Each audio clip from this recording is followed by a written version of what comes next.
Welcome to Business Innovators Radio, featuring industry influencers and trendsetters sharing proven strategies to help you build a better life right now.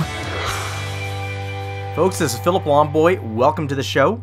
Now, if you are part of a healthcare practice and are concerned about your online reputation, well, you're not alone. Surveys show that 7 out of 10 patients rely on online reviews when choosing their healthcare provider, so it's a very hot topic in the industry right now. Our guest today will be sharing some simple but powerful approaches you can use to help you manage and improve your practice's online reputation to attract more patients and better keep the ones you have. Today, we're speaking with Kris Kiler, founder and president of Net1Click. Net1Click provides full-service outsourced marketing services to small and mid-sized medical practices. Their platform marketing system helps their clients create a unique competitive advantage to develop, engage, and acquire patients for life.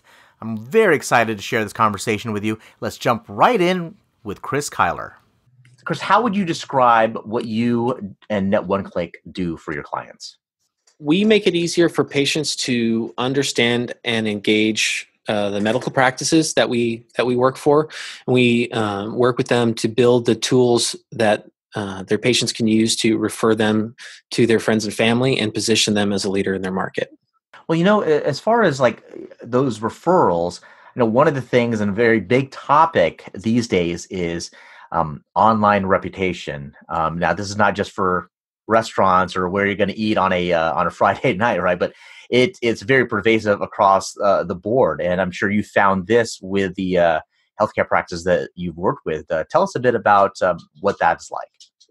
So we help practices manage their online reputation in one major way. We developed a system called Patient Promoter, and what that does is it helps do the legwork for asking patients for 5-star reviews. It also acts as a survey tool to gather patient feedback. So what we do is we help them, the system helps them generate those 5-star reviews on Yelp, Facebook, and Google, where the 3 biggest platforms that they need to have their star ratings high on. What are the biggest challenges that you found practices run into or come to you with when it comes to their online reputation and reviews about them? When they look for Kris Kiler and Net1Click, what are they coming to you saying, help me with this? So their biggest thing is help us with Yelp. So no doctors like Yelp. They all are really frustrated with the process. Patients can lie on Yelp, and Yelp won't take down reviews unless they have a legal order. So doctors have a real big problem with Yelp. So that's the number one thing.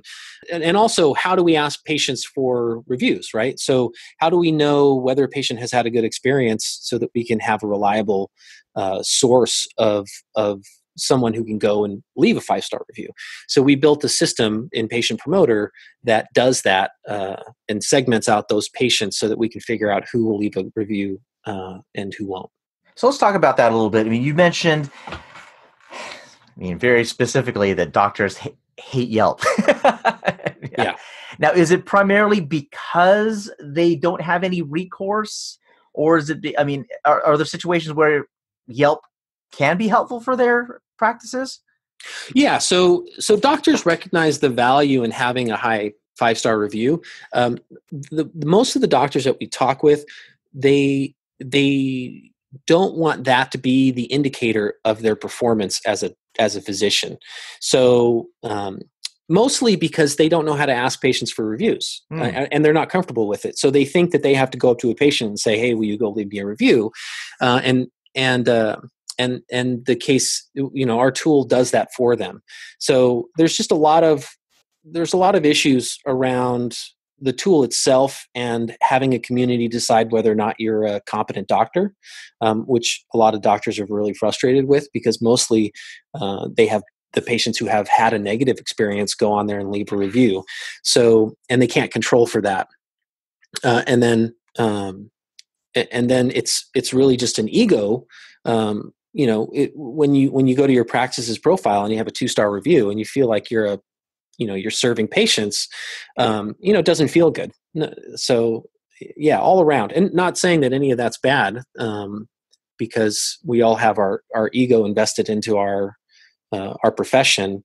And it's just that Yelp highlights, all of the bad things really about what happens at the practice, usually, unless they use our system.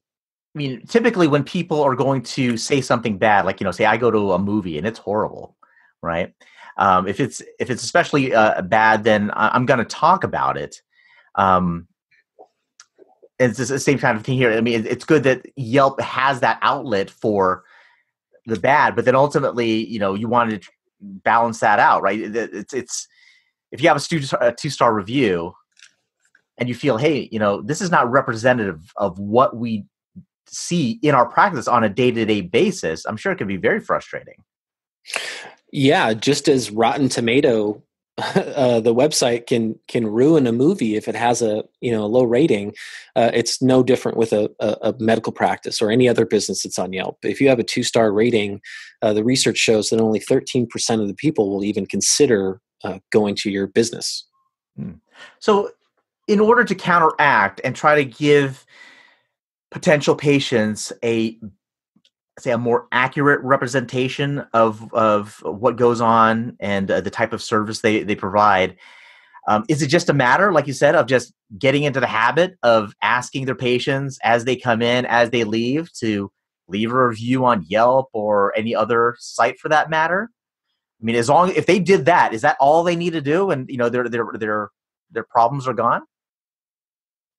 Well, yeah, I mean, they have to deliver quality care. Obviously, that's one thing we want to focus on. But as far as asking for reviews, we want them.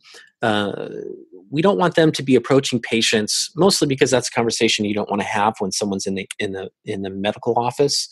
When they have an appointment, depending on what you're talking to them about, it could be something really sensitive. You don't necessarily want to be asking them for a review on Yelp when they're leaving the practice, the office. So that's why we want practices using the patient promoter system. They can enter the patient, they can email them and ask them about how their experience was, and then go from there through the process.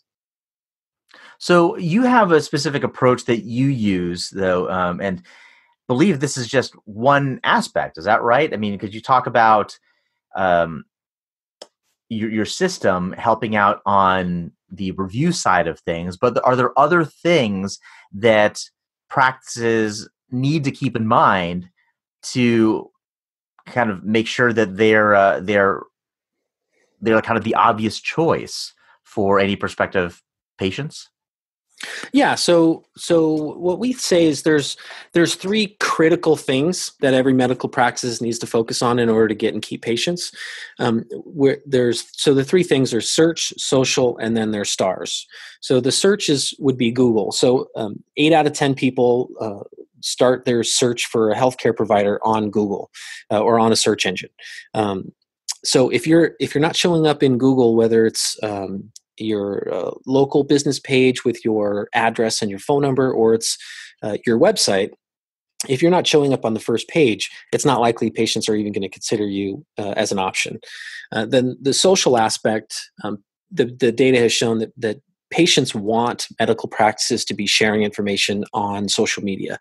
They want to be communicating with them and seeing posts go out on Facebook, Instagram, wherever. So that's another aspect of it. And then the third one, the stars, kind of crosses all of the components. So Yelp, Facebook, Google, your star ratings on those 3 sites are going to be an indicator of how good you are as a practice to patients. They're going to be looking at those star ratings as a method to select you as their medical provider. Well, you talk about star ratings, and that, I guess, it's one question that I have is, and we see this, even just when we're in our interpersonal relationships, right? People can have a reputation for something, and hey, you know what? They hear about it, they hear that they're being talked about in this way or whatever. They can just say, you know what? That's what people think. Let's just leave it at that. We'll just keep on doing our thing, right? And ultimately, we haven't seen any. There's nothing negative about it. It's not hitting our bottom line. So why don't we just keep on doing it and just leave the stars the way they are? Is that a reasonable approach or thought to have? I mean, it would be like driving with blindfolds on, right? So you can ignore it all you want. At some point, you're gonna run off the road. I mean, the research has shown that your star rating is on these sites is shown to be the number one factor for whether or not a patient chooses you. It also is going to be a factor in whether or not somebody continues to go to you. So if a current patient happens to go on Facebook or go on Yelp and they see that you have a 1 or 2 star review and they see all these people complaining and posting these negative comments, and it doesn't have to be a lot. It could be one every month. Depending on your patient volume, 12 1 or 2 star reviews in a year can really negatively affect the practice. Well, there's negatively affect the practice in terms of like what people say. Is there anything that indicates that there's a correlation between what people say about you or what people see about you in terms of stars and reviews and the actual business that you get and, your bottom line? The research has shown that in terms of new customers, if you have a 2-star rating, only 13% of the people can even consider the practice or the business. When it goes up to three stars, that number jumps up to 57%. So about 6 out of 10 people, and then if you have a 4-star rating, it goes up to 94%. So a 1-star rating can mean the difference of 3 to 4 people out of 10, picking your practice. So it can have a huge impact. When people start taking your advice in terms of paying more attention to their online reputation, what people are saying about them online, and they decide, it's something that I want to do something about, but maybe there's something that holds them back. Maybe there's something they're maybe afraid of. What are the types of things that keep them from taking action? I think it's just a level of feeling competent around the tools and the strategies associated with marketing the practice. I think with an industry like healthcare, you have doctors who have spent a lot of time investing in their education and their skills as a doctor. So when they find themselves running a practice and having to decide what marketing vendor to select or what to do on Facebook and what to do on this, it can feel really overwhelming for them because of wanting to know a lot about that particular subject matter. It's really just a factor of educating them and holding their hand and making sure that they understand what the process is and meeting with them on a consistent basis and updating them and letting them know what we're doing and making them feel at ease with all the things we're doing to make sure that they know that we understand that we have their reputation in our hand and we take that seriously. For the folks that are able to kind of get over that initial fear and that kind of apprehension about pulling the trigger and actually doing something about their online reputation, they actually start doing something about it, whether it's internally with their own staff or working with another company such as yours or another company. What are some of the pitfalls or mistakes you've found that they kind of commit coming out of the gate?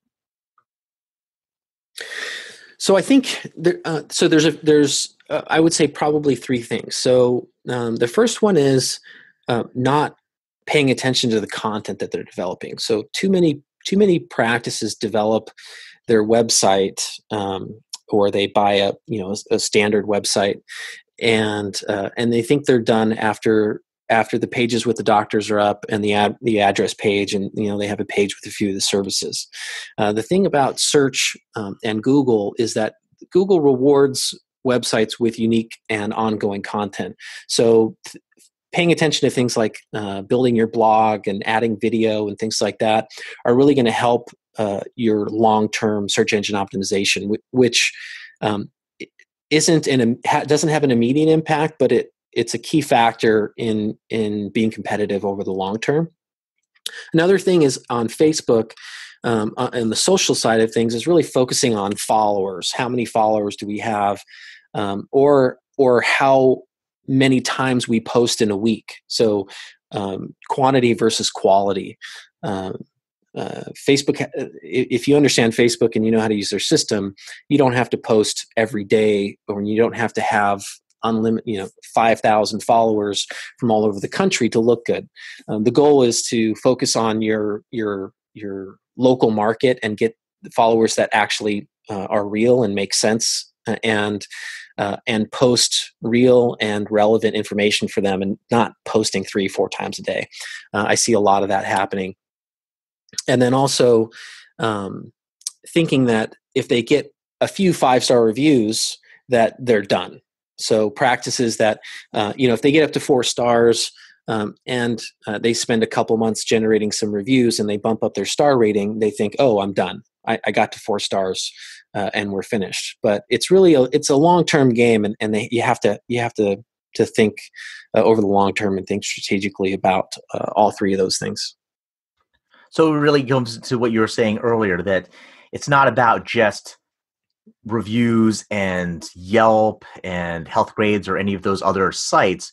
Those 3 factors really have to play into each other, kind of to hold up this strategy. Otherwise, if you only focus on just 1 or 2 of those things, you're missing something, then you still have the potential to fail. Definitely. It's like 3 legs on a stool, right? If you only have 2 of them, you're going to fall over. So they all work. They're all interconnected, and they all work together and feed off of each other. And it's important to pay attention to all 3 of those things. Nice. Are there some case studies or some numbers that you can talk about that when people apply these 3 approaches, these 3 legs in the on this table, so to speak, that it worked out for them? So let's look at the star reviews, because that's what most practices are focused on, because that's the most visual when you do search, even or social on Facebook, your star rating on Facebook or on Yelp. So we had a practice about 4 years ago. We struggled with the exact problem that we talked about earlier, how to ask patients for positive reviews. So, do we reward them? Do we pay them with Starbucks gift cards? That's not really recommended. So we built the patient promoter system to solve that challenge. And in the first, what we were getting 2 5-star reviews approximately every 9 months. So without asking people and being proactive, we weren't getting very many. We were getting a consistent flow of 1 and 2-star reviews, just based on the volume that we had at the practice. And after we implemented the patient promoter product, the following 9 months, we generated an 1,100% increase in 5-star reviews. And we maintained about the same level 1-star reviews, but those 5-star reviews help us overcome that hurdle of figuring out how to ask patients to leave a review, and start being proactive in managing the reputation, and ensure that when new patients go to our pages, that they see a star rating that's reflective of the quality of care that they're going to be receiving. I mean, Kris, when you say 1,100% improvement, that sounds like a huge anomaly. It's such a huge number, right? I mean, is that realistic for other practices as well? I mean, just the fact that they're asking, using a system to be able to get those types of improvements? Yeah. So if you say the average, the average practice that we have has anywhere between 40 and 100 patients a day. So if you're sending out a survey and you're asking people about their experience every day, and you send the message that you're concerned about the level of quality of care that they're receiving and what their experience is like at the practice, people are going to respond. And you can go from getting 1 5-star review in a month to getting 7 or 8. I mean, it's as easy as that. It's a huge jump.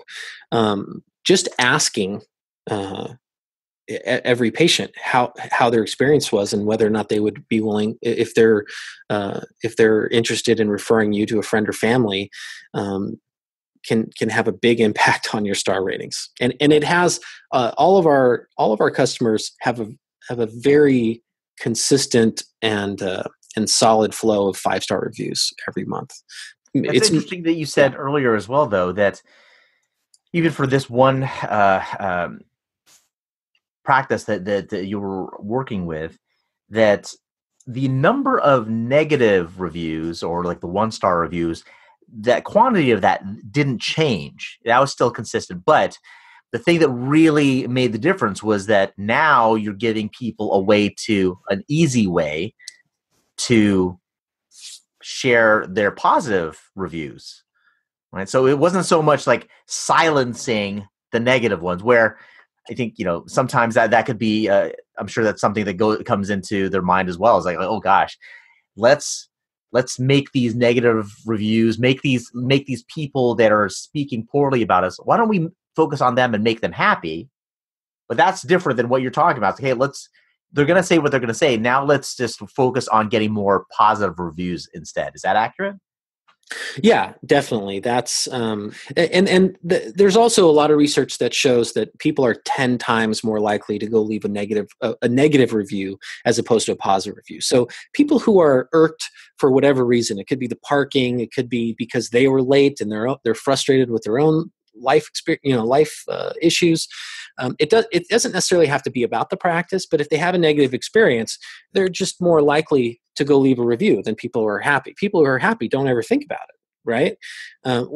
You expect good service. So, when you go to a restaurant or any business, you don't expect to have a bad service. So when you leave and you've had a great experience, you don't think, I'm going to go leave a review on Yelp. I mean, that's just not the first thing people think about. So by asking people and reminding them, hey, the best thing that we can do is have our patients say great things about us. That's how we're going to stay a business, and that's how we're going to grow a business. And we'd really appreciate it if you'd help us out with that. And that works. It's not, it's not in your face. It's just saying, hey, if you're interested, go leave this review on there. And that's very different also than something you mentioned earlier, which is, okay, how about we offer up gift cards or like some incentives to get positive reviews? I mean, you didn't have to do that at all, right? It was. I mean, are these people, are they going into a drawing, or is there, other than you asking, are there any other incentives that you implement to get these numbers that high? No, not at all. It's just all the reviews are completely organic. So we ask them how their experience was, and then they tell us, and then we ask them, hey, would you mind go and leaving what you just said about our practice on one of these sites? And that's it. So they're all honest, unique, patient-generated reviews. There's nothing. We don't give them fabricated testimonials to copy and paste or anything like that. So it's a great system.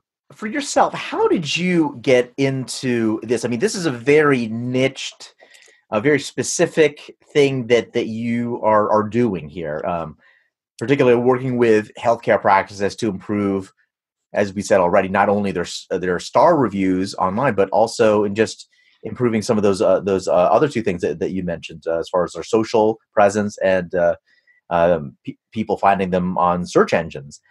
How did you get into this? Well, healthcare. I have 4 children, so healthcare is a pretty big issue, and the quality of care that they receive. As somebody in marketing, when I take my kids to the doctor, I want them to have a good experience. And I've been doing this marketing for about 20 years, and about 10 years ago decided to focus on healthcare. I had worked in a previous business. I had worked with hospital systems on increasing patient experience through personality profiles and understanding the patient from their level of psychology and how to adapt to that, and focus on the quality of care and customize the care according to that particular personality. So I had some experience in it, and I just have a personal passion, just a personal interest in helping medical practices do better and continue to grow. Given that you've had so much, 20 years of experience in marketing, and even 10 years of working specifically with healthcare practices, is there something, if you could look back, that you learned, like one of the biggest lessons you've learned? Maybe it was a mistake you made in the process, or something that a lesson you learned early on that still to this day kind of echoes in your mind as you're working with even new clients? I think initially the mistakes I made early on, just as an entrepreneur and business owner, were not asking for help, right, and not finding someone that can help me be a better business person. So getting feedback, getting a coach, getting feedback on the things that I was doing in my own business. That's probably the biggest factor, I think, in any business that I've ever started, was making sure I had the right mentors and the right support to grow and build the business. I think we went into this a little bit already, but as you think about practices that are out there right now and they're looking to improve their online reputation, what are some questions that they should be asking themselves as they go down that path? Well, the first three questions that we ask every medical practice that we work with is to focus on, as a core part of your marketing platform, is ask yourself who you are as a practice, how are you different from other medical practices, and then why should patients pick you? So what makes you different from other practices? Why, if I'm a patient, why should I pick you over other people? So those three things, if you focus on those three things, that's kind of the core foundation to build a really good marketing program on. Now, when it comes to the other side of it, and your lesson that you learned was actually getting help, right? Just making sure that you bring people on as part of your team, or vendors that you work with that can help you, as opposed to you and your team doing it on your own. Yeah. As these medical practices are listening to this, think about those three questions you answered, that now, okay, I'm going to find somebody or a group of people or a company to help me. What are some considerations that they should keep in mind as they make that decision? So that's a good question. I think the biggest thing is don't be wowed by buzzwords and vagaries, right? So a lot of companies will use SEO or buzzwords that are around on marketing blogs, and they won't focus on the facts of the service, right? So they're not data driven. So what we want to do is show the performance of the marketing program every month. A lot of places won't want to talk about the data. They won't want to talk about how you're growing your web traffic or what your advertising performance is. So you really want to focus on the data and the methods behind how the business is going about to get you their results, because that's really the most important thing. And do your research. I wouldn't necessarily just try out people. Some people,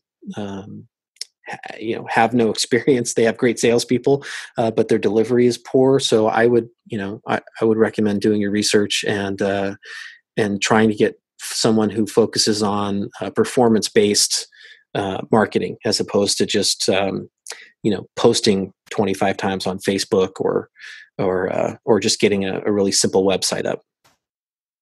You recently partnered up with a very large provider in the healthcare space, specific to the things we're talking about in terms of online reputation. Tell us a bit more about that. So we recently developed an integration with Athena Health. So they're one of the larger cloud-only EHRs in the market. So our patient promoter product is automated through their Athena EHR, the Athena Health system, and we offer all our marketing services as well as our monthly website design services designed specifically for marketing for medical practices, and then the patient promoter service, which is automated. So it's really a one-click service, and then it automates the process of sending out all the emails, and it just does that every day. Do you know about how many people are using, how many practices are using their system? I think they have over 80,000 doctors on the system. I believe they're the sixth largest EHR in the country. Kris Kiler, this was amazing. Appreciate you being on the show. If anybody wants to get more information about you and Net One Click and your services, particularly with Patient Promoter, where can they do that? They can visit our website, net1click.com, all spelled out, NETONECLICK.com. It's not a number one. And they can find information about Patient Promoter and the marketing and as well as our website design services. Fantastic. Kris Kiler, thank you again for being on the show. Thank you, Philip. Thanks for listening to Business Innovators Radio. To hear all episodes featuring leading industry influencers and trendsetters, visit us online at businessinnovatorsradio.com today.